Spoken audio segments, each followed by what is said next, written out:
Et bonjour à tous et bienvenue sur Vision Crypto en ce 22 août 2024 avec une map très verte, ça fait extrêmement plaisir et surtout ce qui me fait plaisir c'est qu'il y a du vert sur les grosses market cap, donc comme par exemple Matic, Phantom, ING, Uni, tout ça c'est vraiment des grosses market cap et donc du coup ça me fait plaisir parce que pour une fois c'est pas les shitcoins qui performent mais des projets vraiment sérieux. Link également, AAV, donc là on voit que 4,3, mais je crois que à la semaine il a fait une très belle performance. Oui, voilà, plus 28, quasiment 29%, donc c'est très très bien. Et donc ça me fait plaisir parce que on retombe un petit peu sur des dossiers qui sont vraiment utiles, qui ont un vrai intérêt pour la blockchain et ces projets-là méritent d'exploser. Ils n'ont pas eu encore vraiment leur heure de gloire. Après, c'est les projets qui ont fait des cycles déjà précédents et donc du coup performent moins que les nouveaux projets qui généralement sortent. Mais voilà, en tout cas, ça me fait plaisir et notamment parce que je suis exposé sur ces projets-là. Donc forcément, ça fait du bien à mon wallet. Allez, on va voir un petit peu BTC et Ethereum. Justement, il y a eu un petit peu plus de volume, 34 milliards et 13 milliards. Donc du coup, plus sur Bitcoin quand même que sur Ethereum. Donc Bitcoin, vous allez voir, il y a énormément de volatilité et justement, on va aller checker tout ça et on va aller checker les nouvelles. Je trouve qu'aujourd'hui, c'est très très intéressant. Encore une fois, n'hésitez pas à vous abonner pour avoir les quotidiennes chaque jour et pour que la chaîne grossisse, likez, commentez. N'hésitez pas encore une fois. N'hésitez pas à mettre en commentaire si vous voulez que j'analyse vos crypto-monnaies ou si vous avez des idées de vidéos, ça sera avec plaisir. Allez, on va tout de suite sur notre ami BTC. Qu'est-ce qu'il nous a fait? Alors, hier, hop, hop, voilà, qu'on y voit un petit peu plus clair.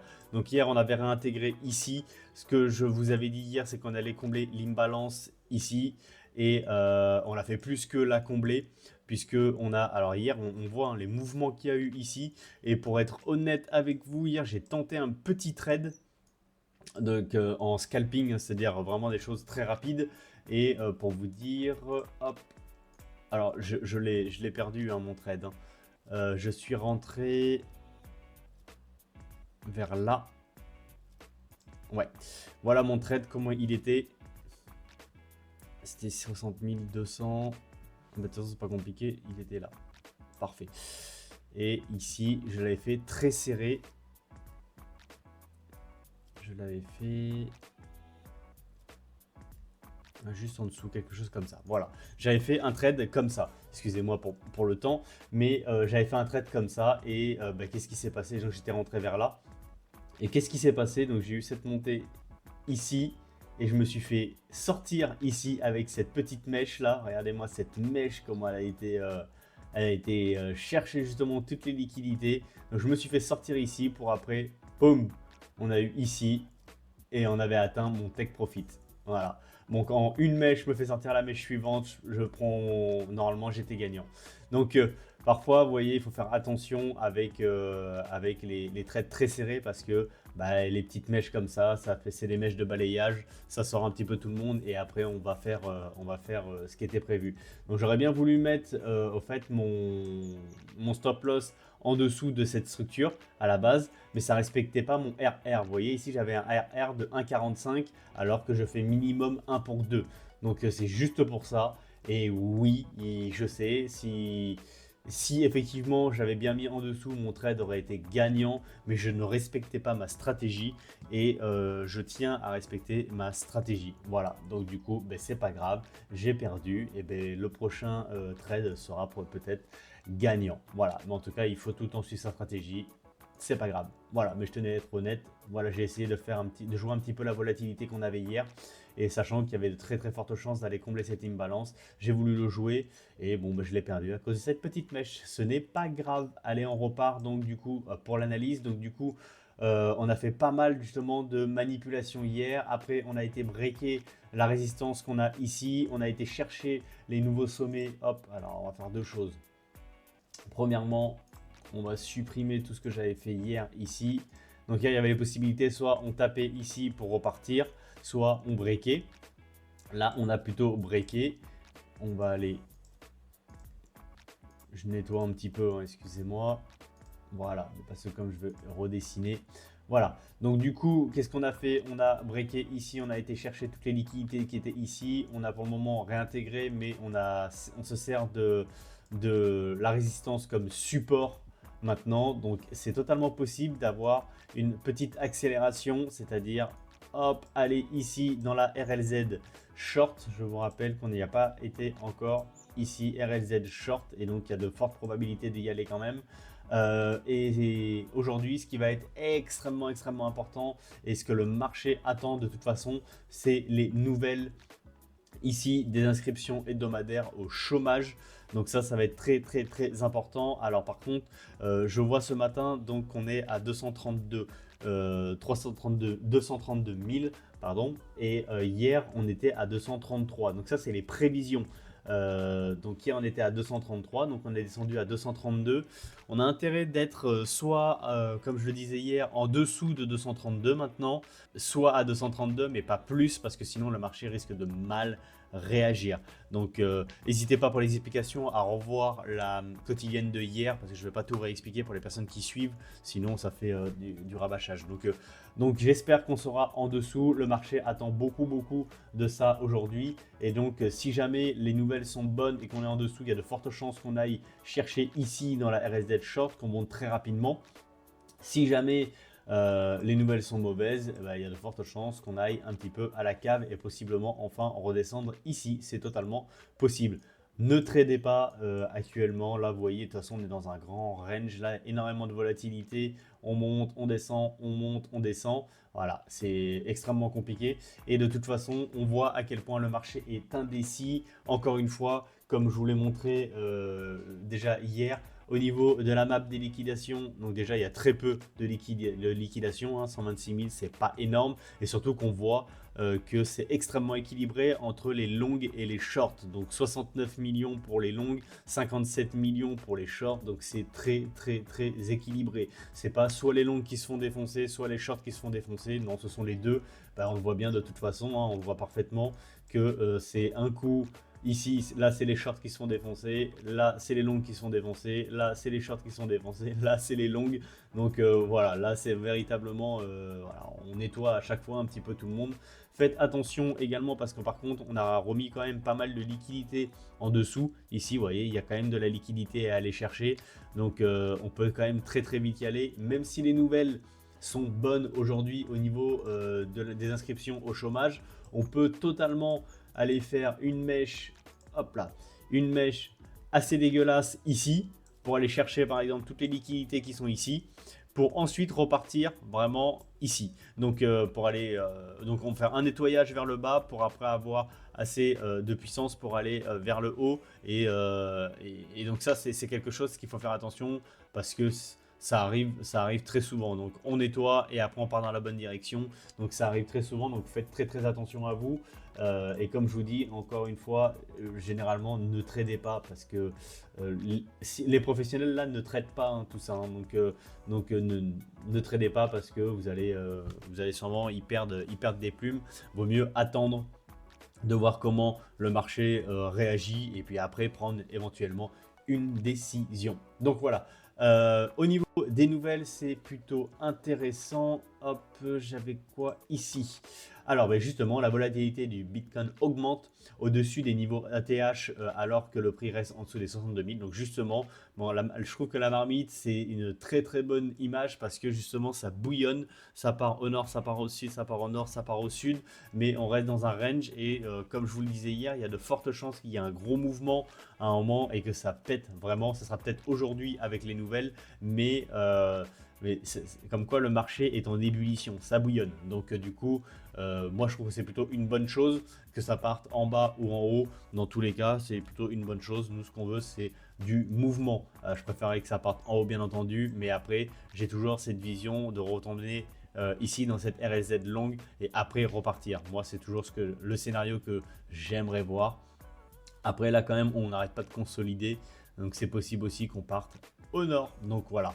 Donc, le marché bouillonne en ébullition, beaucoup de volatilité. Eh ben, c'est ce qu'on attend sur les cryptos. Donc, c'est plutôt positif pour moi. Alors, ça, je suis plutôt un petit peu mitigé. Donc, le prix du Bitcoin atteint 61 000, mais les investisseurs préfèrent toujours les actions et les obligations en ce moment.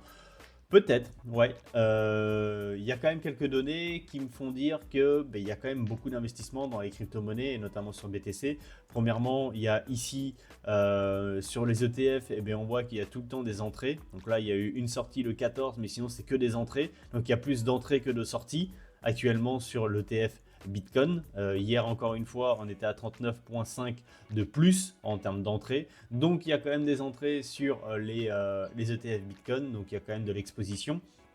Et deuxièmement, quand on voit des choses comme ça, 1 milliard d'USDT, donc ça, c'est quand même hyper important comme nouvelle parce que si Tether, donc celle qui crée l'USDT, donc le stablecoin USDT, a, a, a fait 1 milliard de dollars d'USDT, c'est parce que il y a des whales, donc il y a quelqu'un qui a donné, je sais pas, des dollars ou de l'euro, la smart money qui a donné, et donc c'est Tether, lui, qui crée de l'USDT par rapport à ce qui lui a été donné. C'est-à-dire qu'on lui donne, par exemple, pour être très concret et très clair, parce que je suis pas sûr d'être très clair, admettons, je suis extrêmement riche, j'ai des milliards. C'est un doux rêve. Donc du coup, je vais voir Tether, l'entreprise Tether, et je lui dis, moi je veux investir 1 milliard sur les crypto-monnaies. Et donc, je vais lui donner 1 milliard de dollars, par exemple, et lui, il va me donner 1 milliard d'USDT, donc stablecoin, l'équivalent en stablecoin USDT. Et avec ces USDT, je vais pouvoir donc du coup investir dans le marché crypto-monnaie, acheter du Bitcoin, de l'Ethereum, n'importe quoi. Mais du coup, ça y est, j'ai transformé mes dollars en crypto-monnaie. Et donc du coup, c'est le but de Tether, hein, c'est son business plan, donc c'est comme ça qu'il gagne de l'argent. Et après, Tether, lui, va placer ça dans des obligations américaines, par exemple, avec un rendement de 4-5%. Et c'est comme ça que Tether est extrêmement rentable d'ailleurs. Bon, bref, aparté. Donc du coup, ce milliard actuellement là, il va rentrer dans le marché de la crypto-monnaie, il va être investi. Donc du coup, 1 milliard, c'est quand même colossal. C'est pas n'importe qui. Et donc c'est forcément la smart money, les institutionnels qui rentrent, qui ont des sommes comme ça. Donc je trouve que ça veut dire, pour revenir à ça, ça veut dire qu'il y a quand même de l'intérêt pour le secteur de la crypto-monnaie. Donc oui, je dis pas, hein, il y a probablement beaucoup de personnes qui sont dans les actions et les obligations, mais c'est pas pour ça qu'il faut dire qu'ils préfèrent forcément les obligations et les actions. Il y a toujours quand même de gros investisseurs, parce que quand on est capable de mettre 1 milliard, je suis désolé, ce n'est pas n'importe qui, c'est des gros investisseurs. Et donc du coup, ça montre qu'il y a quand même un intérêt pour les crypto-monnaies. Et de toute façon, encore une fois, on le voit ici dans les entrées Bitcoin. Voilà. Donc en tout cas, c'est juste pour dire que je suis plutôt mitigé par rapport à ça, qu'il faut faire attention, et que je trouve quand même que oui, mais je trouve que dans ce cas-là, c'est un intérêt de façon générale. Il y a peut-être plus d'intérêt pour les actions et les obligations en ce moment, mais il y a également de l'intérêt pour BTC et les crypto-monnaies de façon générale. Donc j'ai l'impression de toute façon que les investisseurs là ont profité de la baisse, de la chute pour réinvestir. Il y a énormément de peur sur les marchés actuellement de façon générale, et donc du coup, il y en a qui en profitent, hein, comme dans chaque petite crise. Grosse crise ou petite crise, il y en a qui prennent des opportunités. Justement, quand je dis qu'on est dans la peur, on va réactualiser pour être sûr, on est à 26 dans le Fear and Greed, donc on est vraiment dans la peur. Voilà, allez, on continue. Un deuxième, ça c'est extrêmement bullish encore une fois pour Solana. Un deuxième ETF Solana a été approuvé au Brésil, donc il sera lancé par le gestionnaire d'actifs brésilien HDEX en partenariat avec la banque d'investissement locale BTG Pactual. Donc du coup, ça c'est vraiment bullish pour Solana. C'est pareil, hein, autour de Solana, je pense qu'il va y avoir une grosse hype, parce que mine de rien, on sait bien, Solana, il y a vraiment une hype autour de cette blockchain, et donc en plus des ETF qui sont acceptés au Brésil, c'est vraiment bullish pour Solana. Donc voilà, on arrive vers la fin de cette quotidienne. Il y avait juste une dernière chose que je voulais vous montrer. C'était par rapport à la volatilité. Et regardez à quel point on est dans l'indécision. On le voit ici que ce sont les shorters ici qui payent les frais, vous savez, sur les actions, donc on est sur le funding rate. Ce sont les shorters qui payent les frais ici, ce sont les longs qui payent les frais, les shorters, les longs, les shorters, les longs, les shorters. Vous voyez, ça prouve véritablement qu'on est dans un marché d'indécision. Et donc une fois c'est les shorters, donc il y a beaucoup plus de shorters que de longs et généralement ils se font liquider. Et à la suite, il y a plus de longs que de shorters et ils se font liquider et ainsi de suite et ainsi de suite. Donc vous voyez là c'est véritablement c'est vraiment très indécis et donc c'est impossible de savoir où va le marché. Donc généralement il ne faut rien faire. Donc faites extrêmement attention à vos wallets. En tout cas ce que je trouve hyper intéressant c'est qu'on est vraiment, comme je vous le disais en début de vidéo, des grosses market cap qui explosent. Regardez AAV par exemple. Ça fait vraiment très plaisir. Moi, je suis exposé à AAV, donc je suis très content. Link aussi, regardez-moi cette mèche. Regardez ça. Ça fait quand même hyper plaisir d'avoir des gros dossiers comme ça qui explosent. Voilà, Matic c'est pareil, regardez, là ça fait vraiment très plaisir. Et FTM, c'est exactement le même principe. Voilà. Donc ça me fait vraiment très plaisir. Donc j'ai hâte de voir la suite et j'ai hâte de voir si jamais on a des chiffres qui sont bons pour l'inscription au chômage, et je pense que le marché peut véritablement péter et voilà. C'est tout pour moi pour aujourd'hui. J'espère que la vidéo vous a plu. N'hésitez pas à liker, à vous abonner et à partager la vidéo. Ça donne un maximum de force à la chaîne. On est bientôt 300. Donc je suis super content. J'ai fait hier, c'était la 100e vidéo que j'ai faite. C'est passé hyper vite, et donc là celle-ci ça sera la 101e. Donc je veux un maximum de likes et un maximum de commentaires sur cette vidéo. Je vous en remercie déjà par avance. Je vous souhaite une très belle journée et surtout restez curieux et faites attention à vous. Ciao.